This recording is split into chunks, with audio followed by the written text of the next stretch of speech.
नमस्कार, बहुत स्वागत है आपका डिबेट लाइव बड़ी बहस मध्य प्रदेश में। मैं हूं आपके साथ अमित शर्मा। मध्य प्रदेश में चुनाव से पहले समाज में विश्वसनीय चेहरों और इन्फ्लुएंसर्स का जोर दिखने लगा है।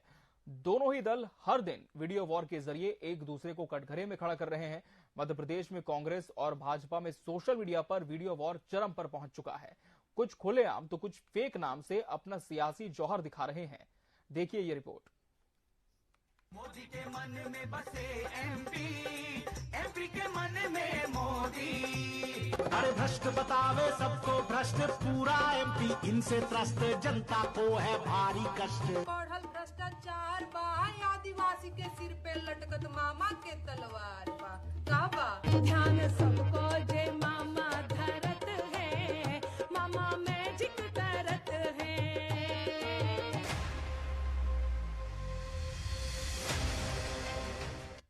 मध्य प्रदेश में सियासी रण इन दिनों गानों के भरोसे लड़ा जा रहा है। लोक गायिका नेहा ठाकुर के एमपी में काबा गाने के जवाब में कवित्री अंबिका अंबर ने मामा मैजिक करत है जवाबी वीडियो जारी किया है। कांग्रेस बीजेपी सरकार में भ्रष्टाचार होने का वीडियो जारी कर परसेप्शन बनाने के लिए कोशिश कर रही है, तो बीजेपी कमलनाथ के 15 महीने के राज को अराजकता, करप्शन और जनहित की योजनाओं को बंद करने के काल के रूप में प्रचारित कर रही है। देखिए, भाजपा एक्चुअल है, कांग्रेस वर्चुअल है। अब कांग्रेस के नेता कमलनाथ जी तो वर्चुअल ही दिखते हैं, या तो ट्विटर पर दिखते हैं या विदेश रह के या दिल्ली रह के उनके बयान सामने आते हैं। वर्चुअल दिखते हैं, एक्चुअल तो कहीं दिखते ही नहीं है। शिवराज जी तो एक्चुअल है, मैदान में जाते हैं, किसान की फसल खराब होती तो खेत में जाते हैं, महिलाओं से संवाद करने जाते हैं, प्रतिदिन कार्यक्रम करते हैं। आज भी उन्होंने मेधावी छात्रों को लैपटॉप का वितरण किया, कल भी सिवनी के दौरे पे थे, आज इंदौर जा रहे हैं। तो लगातार वो तो एक्चुअल है, जनता से सीधा कनेक्टिविटी उनकी एक्चुअल है। भाजपा पूरी एक्चुअल, सभी नेता भाजपा की एक्चुअल है। कांग्रेस के सभी नेता वर्चुअल है, जो सिर्फ तो आपको बयान में नजर आएंगे, ट्विटर पर नजर आएंगे, न जनता से मिलते, बल्कि इनका अभियान भी होता है, घर घर चलो अभियान, हाथ से हाथ जोड़ो अभियान, तो उसमें भी एक्चुअल नजर नहीं आते। तो ये तो सिर्फ इनकी राजनीति वर्चुअल पर टिकी हुई है, जनता से इनका कोई कनेक्शन नहीं है। मध्य प्रदेश में सियासी वीडियो और पोस्टर वॉर की शुरुआत कमलनाथ के खिलाफ क्यूआर कोड के साथ पोस्टर लगाए जाने से हुई थी। इसके बाद कांग्रेस की ओर से शिवराज सिंह चौहान के खिलाफ पोस्टर चस्पा किए गए। गायिका नेहा राठौर ने एमपी में काबा गीत में ऐसे मुद्दे उठाए हैं जो भाजपा सरकार को कटघरे में खड़े करते हैं। इसके जवाब में अंबिका अंबर ने शिवराज सिंह चौहान को मामा बताते हुए मैजिक करने वाला नेता बताया है। उनके गीत में तीर्थ दर्शन योजना सहित लाडली लक्ष्मी और जनहित से जुड़ी अन्य योजनाओं का हवाला दिया गया है। वर्चुअल में जो है मामा मैजिक कर रहे हैं और एक्चुअल में क्या कर रहे हैं। एक्चुअल में उनका मैजिक तो कमाल का है। एक्चुअल में मैजिक उनका ये है कि लाखों विद्यार्थियों की स्कॉलरशिप गायब हो गई उनके मैजिक से। एक्चुअल में ये है कि उनके मैजिक से जो है प्रदेश में हालत ये है कि लोग गरीबों के ऊपर, वंचितों के ऊपर पेशाब कर रहे हैं। एक्चुअल में ये है कि करोड़ों आदिवासियों को जानवरों के खाने वाला चावल पीडीएस में सप्लाई किया जा रहा है। तो वर्चुअल आप कितना भी अच्छा कर लो, कितना ही मैजिक कर लो, कितने अच्छे गाने गवा लो सुंदर सुंदर गायिकाओं से, लेकिन अंततः तो जनता एक्चुअल देख रही है। जनता के सामने सबसे बड़ी समस्या है कि वो किस पर और क्या विश्वास करे और क्या विश्वास न करे। परसेप्शन का ये वार इसलिए ज्यादा तेजी से हो रहा है क्योंकि जनादेश भी व्यक्तिगत अनुभूति से ज्यादा हवा पर टिक गया है। हवा बनाने के लिए किसी की हवा खराब करना भी एक जरूरत है। वीडियो वॉर यही जरूरत पूरा कर रहा है। बहरहाल आगे ये देखना दिलचस्प होगा कि गानों के भरोसे लड़ी जा रही लड़ाई से फायदा किसे होगा। Bureau report, TV 24।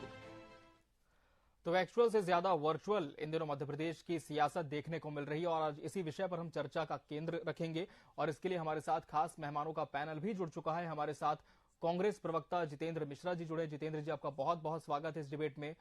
भाजपा से सत्येंद्र जैन जी अपना पक्ष रखेंगे। सत्येंद्र जी, आपका भी बहुत बहुत स्वागत है। वरिष्ठ पत्रकार राजेश भाटिया जी भी इस चर्चा का हिस्सा है। राजेश जी, आपका भी बहुत बहुत स्वागत है। जितेंद्र जी, जिस तरह से एक गाना आया कुछ दिनों पहले एमपी में काबा, इसमें इस तरह का दावा किया गया कि मध्य प्रदेश में जो बुनियादी मुद्दे हैं उससे जनता बहुत त्रस्त है। अब एक और गाना मध्य प्रदेश में बहुत ट्रेंड कर रहा है, मामा मैजिक करत है। अब कहीं ना कहीं ये बताने की कोशिश लगातार जनता को हो रही है कि मुद्दे तो बहुत हैं, लेकिन दोनों ही पार्टियां अपनी अपनी तरीके से इसे उठा रही हैं। लेकिन क्या आप मानते हैं कि मध्य प्रदेश की अब जो सियासत है वो एक्चुअल से ज्यादा वर्चुअल हो चुकी है?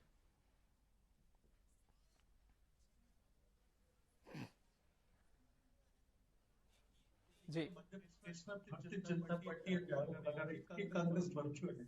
आप ये बताइए, घर घर चलो अभियान के माध्यम से कांग्रेस घर घर पहुंच गई, हाथ से हाथ जोड़ो अभियान के माध्यम से कांग्रेस मोहल्ले और गली में पहुंच गई, गांधी चौपाल के माध्यम से हमने हर उस चौपाल पे दस्तक दी है जहाँ की जरूरी।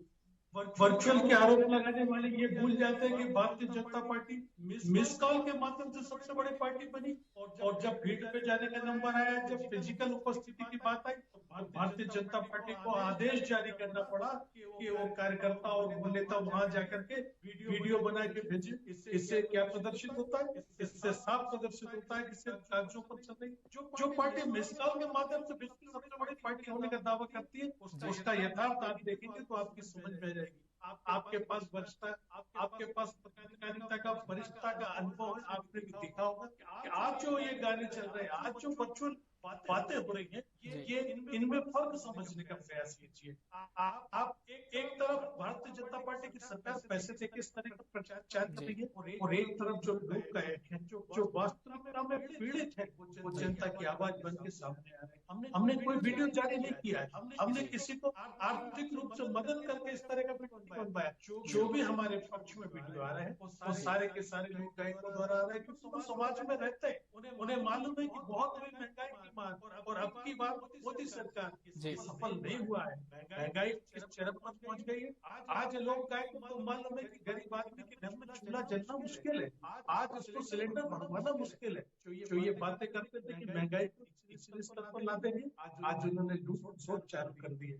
आज पेट्रोल डीजल की स्थिति आपको मालूम, प्रधानमंत्री कहते गए कि जो मुख्यमंत्री ऐसा रेट कम नहीं कर रहे, 100 रुपए से ऊपर बेच रहे हैं, वो पाप कर रहे हैं। इसके बाद मध्य प्रदेश में शर्म नहीं है। ठीक है, जवाब ले लेते हैं। जितेंद्र जी की आवाज में थोड़ा इको भी आ रहा है, इसे भी हम चेक करने की कोशिश करते हैं। हम सत्येंद्र जी का रुख कर लेते तब तक। सत्येंद्र जी, कांग्रेस ये आरोप लगा रही है कि कांग्रेस तो एक्चुअली काम कर रही है, जमीनी स्तर पर कार्यकर्ता काम कर रहे हैं, पार्टी के नेता काम कर रहे हैं, लेकिन बीजेपी सिर्फ वर्चुअली है। जी जवाब दें। मोहन जी, जी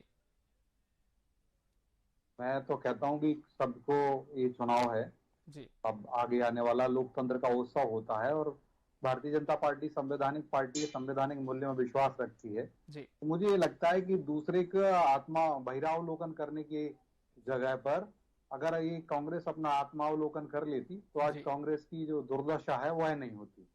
और दूसरी देखिए, जी और संगठनात्मक अगर बात करें तो संगठनात्मक मैं बात बताऊं, इनके जो सदस्यता अभियान चल रहा था, इन्होंने जी। कहा था कि 60 लाख सदस्य का लक्ष्य रखा था मध्य प्रदेश में, और इनके ही स्वयं के प्रभारी जो आए थे जी उन्होंने ये डेटा दिया था सदस्यता का, कुछ माह पहले की बात है। जी तो उन्होंने कहा था कि मात्र 15-17 लाख सदस्य बने, और 60 लाख का इन्होंने सदस्यता का लक्ष्य रखा था। जी तो कांग्रेस कहाँ है धरातल पर? आज भारतीय जनता पार्टी ने जो संगठनात्मक रचना की है, अगर हम अब जो मीडिया जो बताया जाता है उसकी जी। बात करूं, बूथ डिजिटलाइजेशन करने वाली कोई पार्टी है भारत के अंदर, जी और जिसने लगभग 100% का ही बूथ डिजिटलाइजेशन किया है, जी और मध्य प्रदेश उसमें एक रोल मॉडल बना। मध्य प्रदेश की भारतीय जनता पार्टी की इकाई, जी। और माननीय राष्ट्रीय अध्यक्ष जी ने स्वयं ही भूरी भूरी प्रशंसा की थी, माननीय वी डी शर्मा जी और हमारे भारतीय जनता पार्टी के प्रदेश संगठन की। जी। तो और अभी ये जो हमने तो हर जगह डिजिटल लेवल पर, और एक पन्ना समिति होती है, पन्ना के एक पन्ने के अंदर आधा पेज वाली समिति भी हमने बनाई है कि आधा पेज पे जितने सदस्य होते, नागरिक होते हैं, उस क्षेत्र में मतदाता होते हैं, उन बंधुओं का भी उनसे संपर्क करने का, और बूथ हमने डिजिटलाइजेशन कर लिया। तो इस प्रकार से जो काम किया, आपने देखा नगरीय निकाय चुनाव में भारतीय जनता पार्टी को 51% का वोट शेयर अर्जित हुआ है। जी मैं आपको बता देता हूं। और तो ये कहीं ना कहीं हम जो वोट शेयर की बात करते हैं हर बूथ पर, तो 51% का वोट शेयर हमें प्राप्त हुआ। ये हमारे संगठन कौशल की बात है। अच्छा, दूसरी बात, अब कांग्रेस का मैंने बता दिया, और जिस प्रकार से मेरे मित्र कह रहे हैं महंगाई की बात है, तो कांग्रेस के समय ही महंगाई याद होगा कि 12%, 13% तक महंगाई की दर हुआ करती थी। और आजकल अभी आपने कुछ दिन पहले ही देखा कि थोक मूल्य सूचकांक माइनस में चल रहा है, -4 पॉइंट के आसपास है।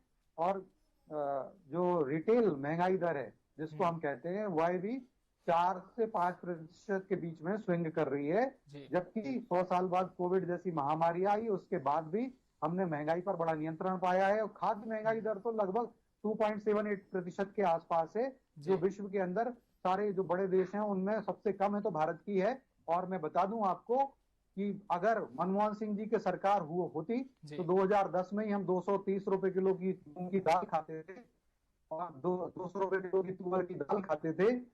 और तो आप सोचिए कि क्या स्थिति होती। आज 1000 रुपए किलो से ज्यादा की तो मूंग की दाल का रेट होता और 800 रुपए किलो का तुअर की दाल का रेट हो जाता और खाद्य पदार्थों का इसी प्रकार से असीमित रेट बड़े होते। अगर कांग्रेस की सोच कल्पना करिए आप थोड़ा सा 2010 के रेट आप निकाल लीजिए अपने पीसीआर से कहिए, वो बता देंगे क्या किस प्रकार से खाद्य पदार्थों की महंगाई थी उस समय। महंगाई की दर 13% तक पहुंच गई थी उस समय पर और लगातार 10% के ऊपर बनी रही है। और जीडीपी जो प्रदेश की राष्ट्र की जो जीडीपी थी वो जीडीपी हमेशा नीचे रहती थी। और मोदी एरा में जो मोदी एरा की बात हो रही है, आज देश की जीडीपी हमेशा ऊपर रहती है, महंगाई की दर नीचे है।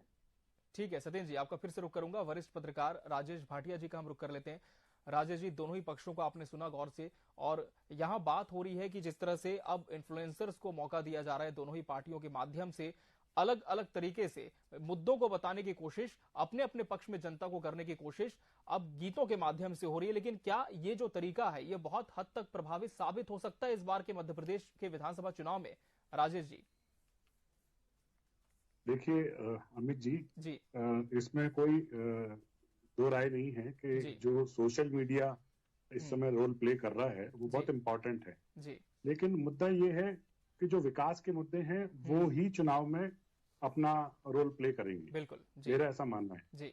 तो जो सरकार है वो अपना जो भी विकास कार्य उन्होंने किए हैं उसको जमीनी स्तर पर सरकार ने कितना उतारा है, जनता ने उसको कितना ग्रहण किया है, ये मुझे लगता है मुख्य मुद्दा है। और इस समय जिस तरीके से मध्य प्रदेश की भाजपा सरकार ग्राउंड लेवल पे मुख्यमंत्री जिस तरीके से विकास यात्राएं कर रहे हैं, जनता से कनेक्ट स्थापित कर रहे हैं, कांग्रेस भी लगातार इस दिशा में प्रयास कर रही है। ये बहुत इंपॉर्टेंट है कि जनता से इस समय कनेक्ट क्या होता है और जो मुद्दे, चाहे वो भाजपा अपने विकास के मुद्दे, लाडली बहना और जो उनकी स्कीम्स हैं उसका लाभ जनता तक कितना पहुंचा पाई है, या कांग्रेस जो भ्रष्टाचार या जो योजनाओं के लाभ जनता तक नहीं पहुंचे हैं उनको कितना जनता को कन्विंस कर पाती, ये बहुत इंपॉर्टेंट है। नो डाउट विकास के इस क्रम में कहीं ना कहीं सोशल मीडिया का एक रोल है, लेकिन अंततः जो बात है वो यही है कि जनता तक लाभ कितना पहुंचा। ठीक है जितेंद्र जी, जनता तक लाभ कितना पहुंचा, जनता से जमीनी स्तर पर कांग्रेस खुद को कितना कनेक्ट कर पाई, कितने मुद्दों को आप इस बार के विधानसभा में चुनाव में देखते हैं कि जनता तक कांग्रेस पार्टी पहुंचा पाई है अब तक? निश्चित तौर पर भाटिया जी ने बहुत अच्छी बात कही है। आप ये देखिए कि आज जो भी मुद्दे हवा में हैं, उन मुद्दों की गहराई से जांचने का प्रयास करेंगे तो निश्चित तौर पर ये देखेंगे कि आज महंगाई का मुद्दा है, इसको कांग्रेस जनता तक ले जाए न ले जाए इससे फर्क नहीं पड़ता है। हर घर के चूल्हे को जलने में दिक्कत है, ये मुद्दा जनता के बीच का मुद्दा है। आज सिलेंडर को 1150 रुपए में अगर किया गया है तो निश्चित तौर पर ये जनता का मुद्दा है। इसको कोई राजनीतिक दल ले जाए नहीं ले जाए फर्क नहीं पड़ता है। 200 रुपए किलो की दाल अगर खा रही है तो निश्चित तौर पर ये जनता का मुद्दा है। आज अगर पेट्रोल डीजल के रेट इतने ज्यादा मैंने सरकार को फुल चूसने पर अगर उतरी है तो ये जनता का मुद्दा है महंगाई। आज मध्य प्रदेश में भ्रष्टाचार ऐसा नहीं कि जनता को नहीं दिख रहा है, मध्य प्रदेश में भ्रष्टाचार जनता को दिख रहा है। एक ड्राइवर के छापा डालिए करोड़ों रुपए निकल रहे, एक बाबू का छापा डालिए करोड़ों रुपए निकल रहे, तो फिर मंत्री का स्तर पर क्या भ्रष्टाचार होगा ये छिपाया नहीं। जनता को मालूम है कि जब वो पैसे देकर पढ़ाई कराता है बच्चों को और इसके बाद जब परीक्षा होती है किसी भी नौकरी के लिए तो पैसे दे के भर्ती कर दी जाती है, ये छिपा नहीं। व्यापम विश्व सबसे बड़ा सरकार के नाम है। आप ये बताइए कि 1300 रुपए में मग्गा और 1800 रुपए में बाल्टी ये सिंगस्त में खरीदी की गई, ये भी जनता को मालूम है। आप ये बताइए कि अभी महाकोल लोक के निर्माण में प्लास्टिक मूर्तियां लगा दी गई, ये क्या जनता ने देखा नहीं कि एक हवा में सारी मूर्तियां नीचे पड़ी थी? जनता इनके भ्रष्टाचार को अच्छी तरह समझ गई है। 2018 में आपने देखा था क्या हुआ? 2018 में इनकी सरकार को बाहर का रास्ता दिखाया गया था और कांग्रेस की सरकार लाए थे। कांग्रेस के काम भी देखे, किसी भी घर में 100 यूनिट पर 100 रुपए का बिल हर घर में पहुंचा है। ये नहीं कि हमने कोई एक क्राइटेरिया बनाया हो, हर व्यक्ति के घर में 100 यूनिट पे 100 रुपए का बिल पहुंचा है। गौशाला का निर्माण गांव की जनता ने देखा है किस तरीके से गौशाला का निर्माण, ये गाय पे 20 रुपए का अध्ययन की बात की गई थी, आज 2 रुपए कर दिया गया। गाय के नाम पे राजनीति करते हो आप, राम के नाम पे राजनीति करते हो, राम वन गमन पथ के नाम पर 1 रुपया स्वीकृत नहीं किया गया। जनता को ये मालूम है कि इस प्रदेश को 4 लाख करोड़ के कर्जे में डालने के बाद विकास नहीं दिख रहा है। यही मैजिक मामा कर रहा है जो आज जनता अच्छी तरह समझ। जवाब दें सत्येंद्र जी। मैं अपनी बात को खत्म कर लूं। 2018 में हम सरकार में थे, इसके बाद के लगातार चुनाव देखिए आपकी समझ में आएगा कि जनता का मूड क्या है। हमारे पास एक भी महापौर नहीं होता था, हमारे पास 0 महापौर था। अब की बार 5 महापौर पे हमें और 2 निर्दलीय जीते और 2 पर हम 300 वोट से हारे। स्थिति स्पष्ट रूप से जनता का मैसेज है कि कांग्रेस की सरकार बनने जा रही है। हमारा वोट बैंक जहाँ का खड़ा है, आदिवासी समाज के ऊपर हमारी जातियों के खिलाफ आदिवासी समाज। जी अब मेरा टर्न है तो मुझे बोलने दीजिए ना। ठीक है सत्येंद्र जी, आपकी बात रखें। जी जितेंद्र जी, फिर आऊंगा आपके पास। सत्येंद्र जी को मौका है अभी। जी सत्येंद्र जी। देखिए अमित जी, कांग्रेस कितना ही अब ढोल पीट ले, जब काट की हांडी बार बार नहीं चढ़ती है। इन्होंने 15 महीने की जो सरकार चलाई उसमें किस तरीके से विफल हो गई कांग्रेस, यह सबने देखा है। मध्य प्रदेश की जनता ने उसके कष्ट सहे, उसका दंश सहा है। और जिस प्रकार से कमलनाथ जी ने पाप किए हैं, देखिए अभी ये घोटाले की बात कर रहे थे, मैं मानता हूं कि घोटाले होते हैं तो हमने उस पर कार्रवाई की है, क्योंकि शासकीय व्यवस्था में शासकीय सेवक किसी भी पार्टी के नहीं होते हैं। और जो शासकीय कर्मचारी हैं, जो उन्होंने बात कही, इनके समय पे भी घोटाले हुए, उस पर भी हमने जांच कर रहे हैं। और जो भी कार्रवाई होती है उस पर कार्रवाई की हमने। कई शासकीय कर्मचारियों की संपत्तियों को शासकीय उसमें लिया है, उनकी संपत्तियां कोर करके उसमें आंगनबाड़ियां खोली हैं, कई सारी जगह शासकीय कार्य किए जा रहे हैं। दूसरी बात, जैसे उज्जैन की बात कही, घोटाले, अब कमलनाथ जी जीता जागता उदाहरण है।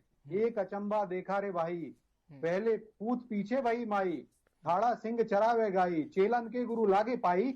उस कहावत का, अचंबे को, अतिशय को, ऐसा आजूबे को चरितार्थ करने वाले भ्रष्टाचार के क्षेत्र में तो कमलनाथ जी हैं। कमलनाथ जी ने अब जो सिंचाई घोटाला किया उसमें 800-850 करोड़ लगभग 850 करोड़ रुपए की राशि जो है ऐसे दे दी एडवांस, ना जिसका कोई टेंडर हुआ, ना उसका किसी सिंचाई परियोजना का वर्क ऑर्डर इशू हुआ, लेकिन ऐसी कंपनियों को 850 करोड़ रुपए की राशि देने का काम, घोटाला करने का काम, जिसमें कि ना काम का वर्क ऑर्डर हुआ है, ना टेंडर कॉल हुआ है, ना वर्क ऑर्डर हुआ है। और उसमें भी पार्टी को जो कंपनियां हैं उन कंपनियों को 850 करोड़ रुपए एडवांस दे दिए गए। तो इस प्रकार के घोटाला करने वाले कमलनाथ की सरकार रही है, कांग्रेस की सरकार रही है। और जिस प्रकार से देखिए जनजाति बंधुओं के साथ अपमान किया, बैगा, सहारिया, भारिया जनजाति के बंधु हैं हमारे, उनके 1-1 हजार रुपए हम देते थे और उनको 1-1 हजार रुपए प्रति माह की राशि देने का बंद काम कर, उनकी पेट पे लात मारने का काम कमलनाथ जी की सरकार ने किया। 3 लाख से ज्यादा पट्टे जो जनजाति वर्ग के लिए होते थे, उनको निरस्त कर दिया था जनजाति भाइयों के। हमको उसको पट्टे देने का काम करने का सौभाग्य माननीय शिवराज जी ने किया। कमलनाथ जी ने उनको बेघर किया, शिवराज जी ने उनको साघर किया, घर के अंदर किया। और इसी प्रकार से आप देखिए बहनों की बात करें तो बहनों को एक लाडली लक्ष्मी योजना, लाडली लक्ष्मी योजना नहीं बना कर पाए थे, एक लाडली नहीं बना पाए। और अब लाडली बहना योजना में हम 1,000 रुपए दे रहे हैं और 3,000 तक देंगे। और इस साल का जो बजट था, इस वर्ष का 3,14,000 करोड़ के बजट में 1/3 बजट हमने महिला कल्याण के लिए रखा। तो उसमें 1,08,000, लगभग 1,06,000-7,000 करोड़ रुपए की राशि महिला कल्याण के लिए रखी। युवाओं की बात करें तो युवाओं को ये 4 रुपए भी नहीं दे पाए। हमने स्टाइफंड, मुख्यमंत्री सीखो कमाओ योजना, लर्न एंड अर्न योजना के द्वारा हम उनको 10-10 हजार रुपए तक का स्टाइफंड दे रहे हैं और लाखों छात्र उसमें रजिस्टर्ड हो रहे हैं। और स्वरोजगार योजना ऐसे रोजगार के साधन किए तो 58 लाख छात्रों को हमने 58 लाख हमारे भाई हैं प्रदेश के, उनको स्वरोजगार से लगाया है। और ये स्वरोजगार का हर महीने का मेला हम लगाते हैं, उस मेले के माध्यम से वो लगभग 35,000 करोड़ रुपए से ज्यादा की राशि स्वरोजगार के लिए हमने दी है। शासकीय योजनाओं में शासकीय कर्मचारियों की नियुक्ति के लिए 1.25 लाख, मतलब 1.5 लाख जो पद भरे जा रहे हैं, उसमें 1 लाख तो हम 15 अगस्त के आसपास बीजेपी के पास बताने के लिए। लेकिन राजेश जी, क्या ये जो उपलब्धियां ये काफी होंगी इस बार के चुनाव में बीजेपी के लिए? अमित जी 20 करोड़ से ज्यादा रोजगार माने केंद्रीय मंत्री, केंद्रीय प्रधानमंत्री, केंद्र सरकार ने 20 करोड़ से ज्यादा रोजगार का सृजन हुआ है। ठीक है राजेश जी, जिस तरह से बीजेपी के पास एक बहुत बड़ी फेहरिस्त है अपने कामों को बताने की, लेकिन क्या जनता इस बार इसके आधार पर वोट करने जाएगी? क्या ये मुद्दे हो सकते हैं इस बार चुनाव में? देखिए अमित जी, अपने अपने दावे हैं। कांग्रेस अपना दावा करती है, भारतीय जनता पार्टी अपना दावा करती है जी। इसमें कोई दो राय नहीं है कि जो लाडली बहना योजना है वो एक गेम चेंजर योजना भारतीय जनता पार्टी की सरकार के द्वारा लाई गई है जी। लेकिन यहाँ हमको एक दूसरी ओर भी दृष्टि डालनी होगी। सरकार ने कई योजनाओं में, जैसे सरकार की करीब 40 स्कॉलरशिप की जो स्कीम है उसका पेमेंट का डिसबर्समेंट आज तक नहीं हुआ है। ये भी एक देखने वाली बात है, जो पहले से सैंक्शन है, यानी बजट का कहीं ना कहीं डाइवर्जन हो रहा है। तो ये देखने वाली बात है कि जो पहले की योजनाएं चल रही हैं उनको सरकार किस तरीके से डील करती है, ये एक बहुत इंपॉर्टेंट पहलू है। अब लाडली बहना योजना में जिस तरीके से सरकार ने घोषणा की है कि राशि बढ़ा देंगे, 1250 करने का ऐलान है अगस्त तक, तो बजट का बैलेंस किस तरीके से सरकार करती है, योजनाओं को की घोषणा करना और योजनाओं का इम्प्लीमेंटेशन, दोनों ये जो मुद्दे हैं ये जनता के बीच जाएंगे और फिर जनता इसका फैसला करेगी। ठीक है जितेंद्र जी, जवाब दें, किस तरह से जनता इस बार फैसला करेगी लग रहा है चुनाव में? वो तो स्पष्ट दिख रहा है जनता क्या फैसला करेगी जी। नगर निगमों के चुनाव में दिखाया जनता ने कि वो क्या फैसला करने जा रही है। इसे जिला पंचायत के चुनाव में, पंचायतों के चुनाव में जनता ने दिखाया वो क्या फैसला करने जा रही है। आज कौन सा वर्ग सरकार से खुश है ये समझ में नहीं आ रहा। डॉक्टर हड़ताल पे है, कर्मचारी हड़ताल पे है, आशा बहनें हड़ताल पर है, पुजारी हड़ताल पर है। ऐसा कौन सा तबका है जो सरकार से खुश है? अभी जितनी बातें भारतीय जनता पार्टी के प्रवक्ता ने कही कि भारतीय जनता पार्टी के प्रधानमंत्री ने तारीफ की, संगठन की तारीफ की, अरे जनता तारीफ करे जब बात समझ में आती है। किसानों के लिए कानून लाए, किसान खुश नहीं। जीएसटी लाए, 100 से ज्यादा संशोधन कर दिए। नोटबंदी पर जवाब देना मुश्किल पड़ेगा। स्टैंड अप इंडिया का क्या हुआ, स्टार्टअप इंडिया का क्या हुआ, मेक इन इंडिया का क्या हुआ? आपको मालूम है कि जो यहाँ से आयात था वो 3 गुना कर लिया आपने कहा था काला धन वापस आएगा, 3 गुना काला धन विदेश में चला गया है। ये सब जनता को मालूम है और जनता इस बात का जवाब मांगती है। सरकार के पास जवाब नहीं है। और कर्नाटक में क्या हुआ आपने देखा, हमने विकास के मुद्दे पर चुनाव लड़ा और आपने देखा कि भारतीय जनता पार्टी सरकार से बाहर हो गई। हिमाचल में क्या हुआ, हिमाचल के तो इनके राष्ट्रीय अध्यक्ष रहने वाले थे, वहां पर इनको मुखी खानी पड़ी। मतलब भारतीय जनता पार्टी पर से विश्वास किया है जनता का। और हिमाचल कर्नाटक ने बता दिया है आने वाले समय में मध्य प्रदेश में कांग्रेस की सरकार बनेगी, राजस्थान में कांग्रेस की सरकार बनेगी, छत्तीसगढ़ सहित। सत्येंद्र जी, कांग्रेस कह रही कि हर तबका आज सरकार से त्रस्त है, परेशान है, जनता के लिए कुछ नहीं किया। जवाब कांग्रेस को चाहिए, जवाब दें।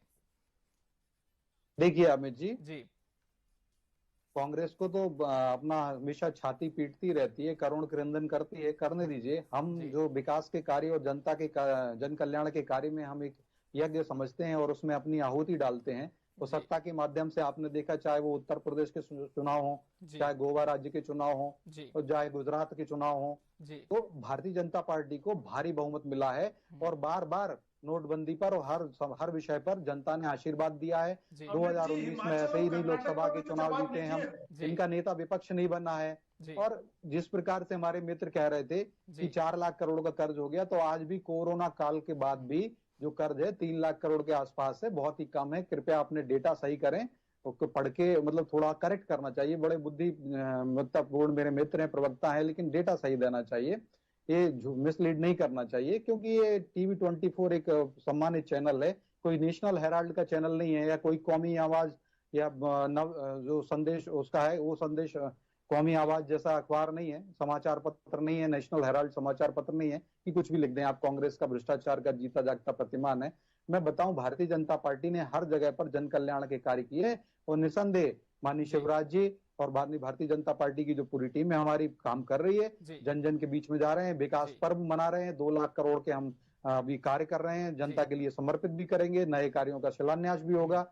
और इस प्रकार से हमने लगातार काम किया है। 70,000 करोड़ की प्रदेश की जीडीपी हुआ करती थी, उस जीडीपी को हमने लगभग 13 लाख करोड़ से ज्यादा की जीडीपी कर दिया। तो आप सोचिए कि क्या कहां से कहां कर दिया। निवेश 350 करोड़ रुपए का निवेश आया था दिग्विजय सिंह जी के दोनों 10 साल के कार्यकाल में, और इनके 15 महीने के कमलनाथ जी की सरकार रही, उसमें कोई ऐसा खास उल्लेखनीय निवेश नहीं आया। बाकी के जो इंडस्ट्री आई थी वो भी रोक गए थे।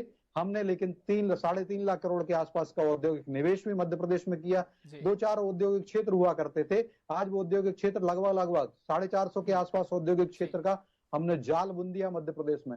सड़कें 44,000 किलोमीटर हुआ करती थी, आज वो सड़कों की संख्या जो है बड़ी अच्छी सड़कें मरम्मत की हुई वाली वो 4 लाख किलोमीटर से ज्यादा की सड़कें हो गई हैं। रोजगार भी उन सड़कों में हर जगह काफी मिला है। तो आज तभी तो रेटिंग एजेंसी जो है बाहर की इंडिपेंडेंट रेटिंग एजेंसी में मध्य प्रदेश दूसरे नंबर पर आता है, बेरोजगारी सबसे कम बेरोजगारी में मध्य प्रदेश में है। तो इस प्रकार से अभी गरीबी की रिपोर्ट आई है जो हमारे नीति आयोग ने निकाली है, उस नीति आयोग में भी बताया गया है कि लगभग 1.5 करोड़ लोग मध्य प्रदेश से गरीबी रेखा से मुक्त हुए हैं। तो सोचिए आप कितनी बड़ी बात है, जिस गरीबी का नारा देते हुए जिस पार्टी ने 70 साल में लगभग 60 साल का शासन केंद्र में किया है, उस पार्टी गरीबों की गरीबी दूर नहीं कर पाई, सिर्फ नारा देके अपने पेट भरती रही, अपना भ्रष्टाचार करती रही, सत्ता का आनंद उठाती रही। लेकिन मोदी जी के नेतृत्व में पूरे देश के अंदर लगभग हम रुक कर लेंगे। राजेश भाटिया जी, राजेश जी, अब सोशल मीडिया पर ये जो वॉर शुरू हो चुका है वीडियो का, क्या लगता है कि अब धरातल पर मुद्दे जा पाएंगे या फिर जो समीकरण बन रहे हैं उसमें सिर्फ गोल मोल रहकर ही जो बातें हैं वो हो जाएंगी?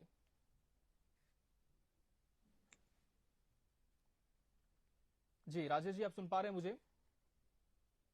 जी अमित जी, देखिए सोशल मीडिया इन्फ्लुएंसर का काम करता है, लेकिन अंत में जो कार्य होगा वो विकास का मुद्दे, विकास जो है वो जनता तक कितना पहुंचा, ये बहुत इंपॉर्टेंट विषय है, बहुत महत्वपूर्ण विषय है। तो जनता उस जो विकास की बात सरकार करती है, भारतीय जनता पार्टी की सरकार करती है, वो कितना जनता तक पहुंचा, ये बहुत इंपॉर्टेंट विषय है। और कथनी और करनी का आकलन सिर्फ जनता करेगी और जनता लोकतंत्र में सर्वोपरि है, मैं ऐसा मानता हूँ। बिल्कुल, तो कतरी और करने का जो आकलन है वो जनता ही करेगी। लेकिन फिलहाल देखना होगा कि दोनों ही पार्टियां पुरजोर कोशिश कर रही हैं मुद्दों को भुनाने की, लेकिन किसका मुद्दा कितना ज्यादा हावी होता है इस चुनाव में, ये फिलहाल देखने वाली बात होगी। बहरहाल अब तीनों मेहमानों का बहुत बहुत शुक्रिया हमसे जुड़ने के लिए इस चर्चा में, और इसका सार्थक हिस्सा बनने के लिए आपका बहुत बहुत धन्यवाद। इसी के साथ आज के लिए फिलहाल इस डिबेट में इतना ही, मुझे दीजिए इजाजत, नमस्कार।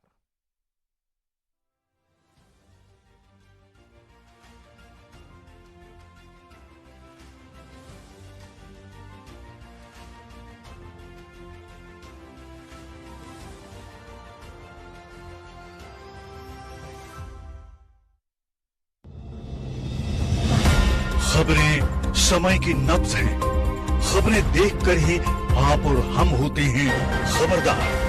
हमारे हाथ है खबरों की डोर, बताएं सच बिना किसी चोर। टीवी 24। मैं मिट्टी से बना हूं, मुझे माटी का कर्ज चुकाना है। कुछ सपने सच हो रहे हैं, कुछ को सच बनाना है। कुछ वादे थे निभा दिए मैंने, कुछ और है जिन्हें निभाना है। युवा है जो साथ साथ चलते हैं, मुझे इनका भी साथ निभाना है। तरुणाई में जोश है, वे बदल सकते हैं अपनी तकदीर, संवार सकते हैं राज्य की तस्वीर। अपने बल पर युवा गढ़ सकते हैं प्रदेश, अपने बल पर बना सकते हैं